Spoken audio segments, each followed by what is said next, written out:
Assalamualaikum warahmatullahi wabarakatuh. Perkenalkan, nama saya Saskia Dinda dengan NPM 21700651664.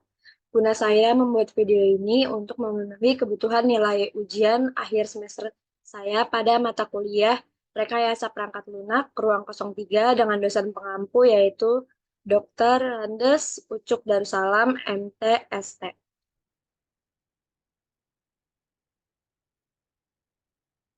Di sini saya akan menjawab ada terdapat 5 soal. Yang pertama adalah menjelaskan proses pembuatan aplikasi mobile, lengkapi dengan diagram. Lalu yang kedua, jelaskan UI UX, back-end, dan front-end dalam merancang aplikasi mobile. Yang ketiga, menjelaskan persyaratan untuk unggah aplikasi di Play Store. Yang keempat, jelaskan metode security yang diselamatkan dalam aplikasi agar tidak terjadi penyusupan malware atau virus. Dan yang terakhir, jelaskan maksud dengan updating application komponen apa saja yang diwajibkan untuk update pada aplikasi.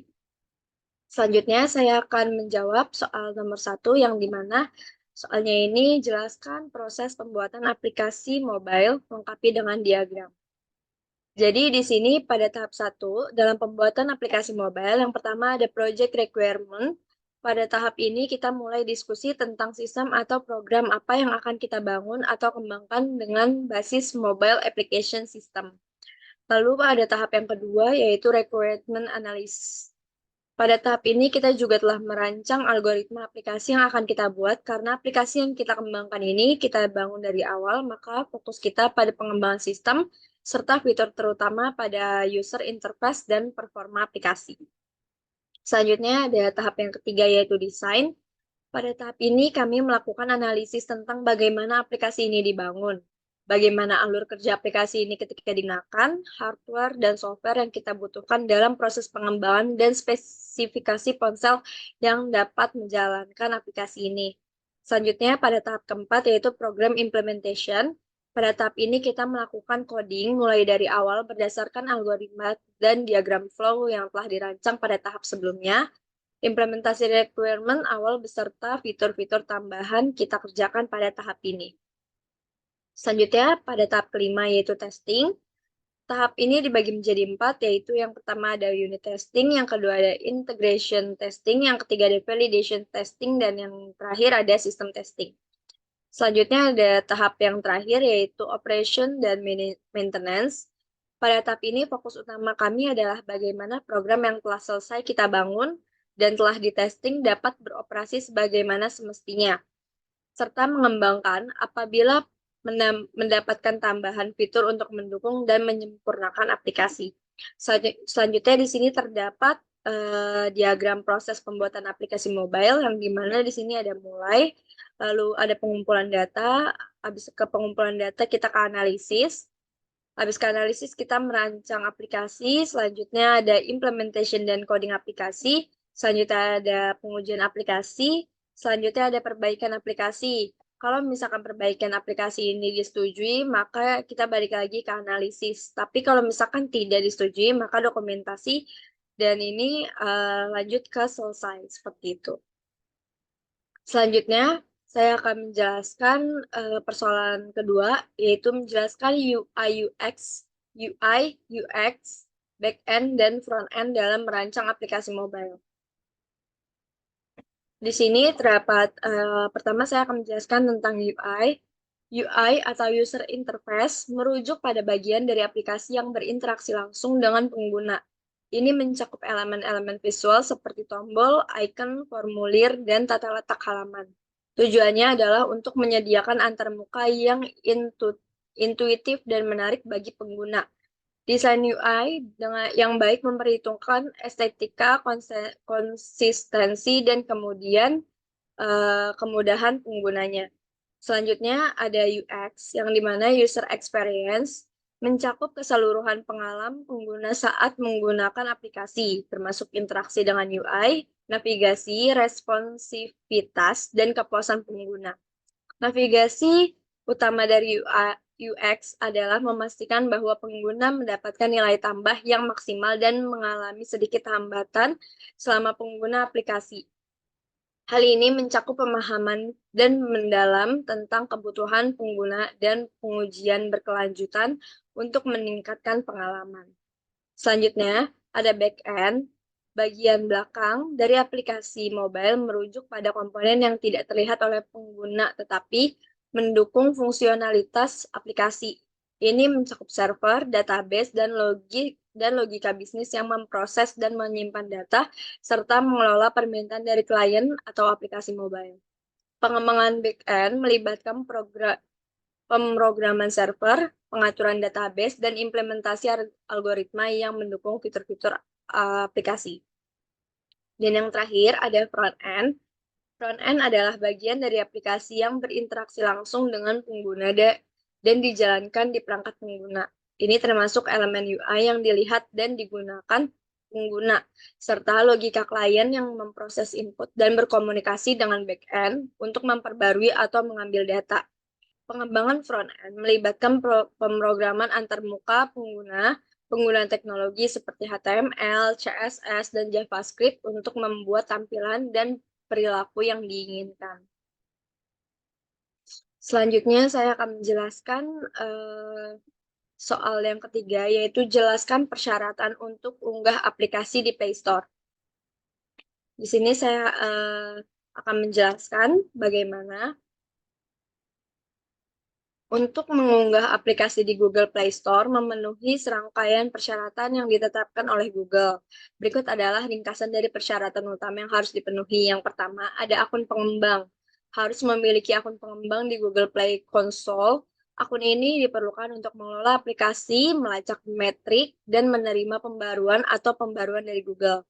Yang kedua, ada kode etik. Aplikasi yang diunggah harus mematuhi pedoman konten pengembang Google Play yang mencakup ketentuan tentang konten yang tidak pantas, ilegal, atau berbahaya. Ini juga termasuk larangan terhadap konten yang melanggar hak cipta, kekerasan, atau diskriminasi. Lalu yang ketiga, ada kesesuaian hukum. Aplikasi ini mematuhi hukum setempat di negara tempat aplikasi diunduh dan digunakan. Ini termasuk persyaratan hukum terkait privasi data, keamanan, dan regulasi bisnis. Lalu yang keempat, ada kualitas aplikasi. Aplikasi harus berfungsi dengan baik dan memberikan pengalaman yang baik kepada pengguna. Ini mencakup persyaratan untuk tidak ada bug, bagian merugikan, kinerja yang baik, dan antarmuka pengguna intuitif.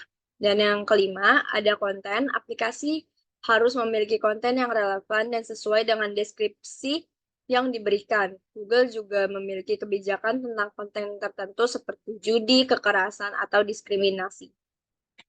Lalu yang keenam ada keamanan. Aplikasi harus aman dari malware dan perangkat lunak berbahaya lainnya.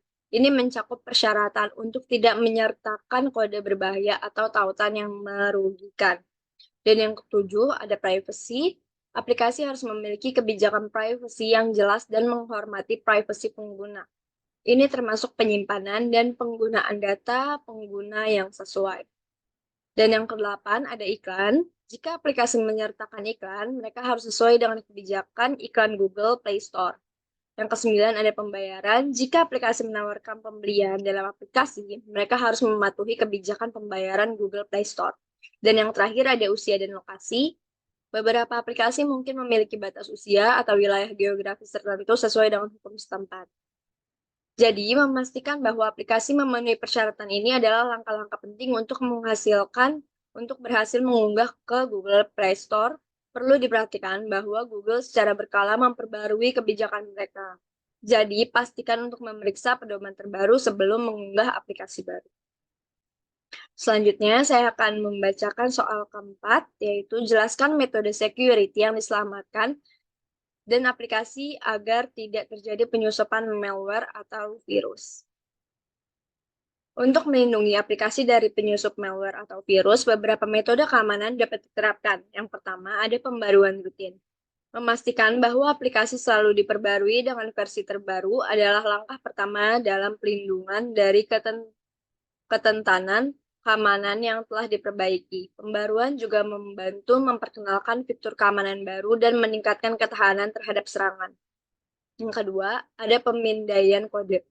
Melakukan pemindaian kode secara berkala untuk mendeteksi dan menghapus potensi kerentanan, keamanan, atau kode berbahaya.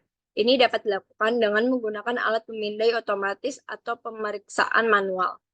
Selanjutnya yang ketiga, ada penggunaan HTTPS.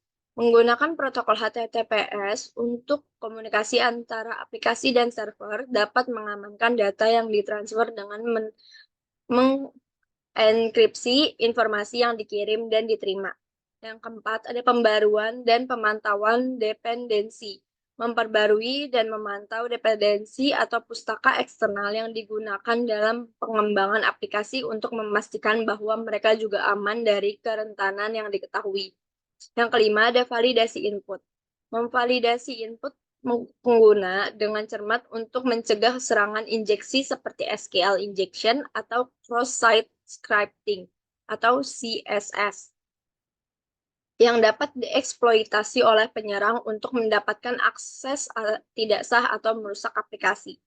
Selanjutnya yang keenam, penggunaan alat keamanan. Menggunakan alat keamanan seperti firewall, antivirus, dan deteksi intrusi pada server dan perangkat pengguna dapat membantu mendeteksi dan mencegah serangan malware. Yang kedelapan, ada otorisasi dan autentikasi, menerapkan mekanisme otorisasi dan autentikasi yang kuat untuk memastikan bahwa hanya pengguna yang sah untuk memiliki akses ke fitur dan data sensitif aplikasi. Yang kedelapan, ada analisis perilaku. Menggunakan alat analisis perilaku untuk mendeteksi pola aneh atau aktivitas mencurigakan yang dapat mengidentifikasikan adanya serangan malware atau aktivitas yang tidak sah lainnya. Yang kesembilan, ada pendidikan dan kesadaran pengguna. Meningkatkan kesadaran pengguna tentang praktik keamanan seperti tidak mengunduh aplikasi dari sumber yang tidak dipercaya, menghindari mengklik tautan yang mencurigakan, dan memperbarui perangkat lunak secara teratur dapat membantu mengurangi resiko serangan malware. Dan yang terakhir, ada audit keamanan. Melakukan audit keamanan secara berkala untuk mengidentifikasikan dan memperbaiki kerentanan baru yang mungkin muncul, serta memastikan bahwa praktik keamanan terbaik dipatuhi dalam pengembangan dan pengolahan aplikasi. Selanjutnya, soal terakhir, jelaskan apa yang dimaksud dengan updating application, komponen apa saja yang wajib dilakukan update pada aplikasi. Updating application adalah proses instalasi versi terbaru dari aplikasi yang sudah ada di dalam perangkat. Proses ini dilakukan untuk meningkatkan kinerja, keamanan, dan menambahkan fitur baru pada aplikasi. Yang pertama, perbaikan bug. Pembaruan aplikasi seringkali memperbaiki bug atau masalah yang ditemukan dalam versi sebelumnya. Ini termasuk perbaikan untuk bug yang menyebabkan aplikasi crash, kesalahan tampilan, atau perilaku yang tidak diinginkan lainnya. Lalu yang kedua, meningkatkan kinerja. Pembaruan dapat mengoptimalkan kinerja aplikasi baik dalam hal kecepatan, responsivitas, maupun penggunaan memori dan daya. Hal ini dapat mencakup peningkatan performa, mengoptimalkan sumber daya, atau pembaruan teknologi yang digunakan dalam pengembangan aplikasi. Selanjutnya yang ketiga, meningkatkan keamanan. Pembaruan seringkali memperbaiki kerentanan keamanan yang ditemukan dalam versi sebelumnya. Ini bisa meliputi penambahan lapisan keamanan baru, perbaikan terhadap kerentanan yang diketahui, atau implementasi praktik keamanan baru. Yang keempat, meningkatkan fungsionalitas. Pembaruan dapat memperkenalkan fitur baru atau meningkatkan fungsionalitas yang sudah ada dalam aplikasi. Ini bisa berupa penambahan fitur baru yang diminta pengguna, perbaikan atau perluasan fitur yang sudah ada, atau integrasi dengan layanan atau platform eksternal. Yang kelima, ada kesesuaian dengan perubahan eksternal. Pembaruan dapat diperlukan untuk menjaga kesesuaian aplikasi dengan perubahan di lingkungan eksternal seperti pembaruan sistem operasi perangkat, perubahan APA, hingga ketiga, atau perubahan kebijakan platform distribusi seperti Google Play Store atau App Store. Yang keenam, peningkatan desain dan pengalaman pengguna. Pembaruan dapat mencakup perubahan desain antar muka pengguna UI atau pengalaman pengguna UX untuk meningkatkan daya tarik, kejelasan, atau keterlibatan pengguna. penyesuaian dengan umpan balik pengguna.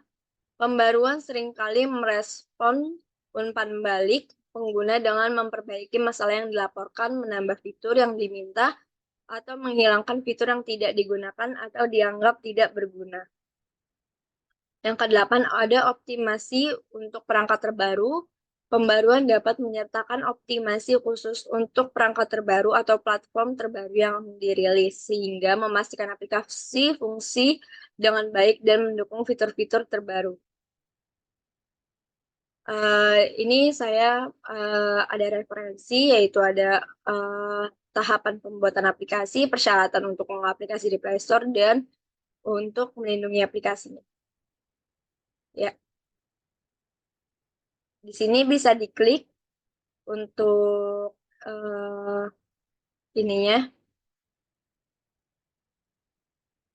untuk linknya. Di sini ada link untuk tahapan pembuatan aplikasi. Di sini linknya. Lalu di sini ada link referensi persyaratan untuk unggah aplikasi di Play Store.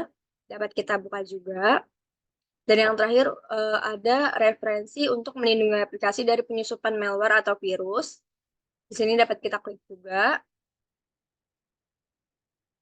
Oke, dapat diklik juga semuanya. Mungkin sekian yang dapat saya presentasikan untuk memenuhi kebutuhan nilai ujian akhir semester saya dalam mata kuliah Rekayasa Perangkat Lunak. Sekian, wassalamualaikum warahmatullahi wabarakatuh.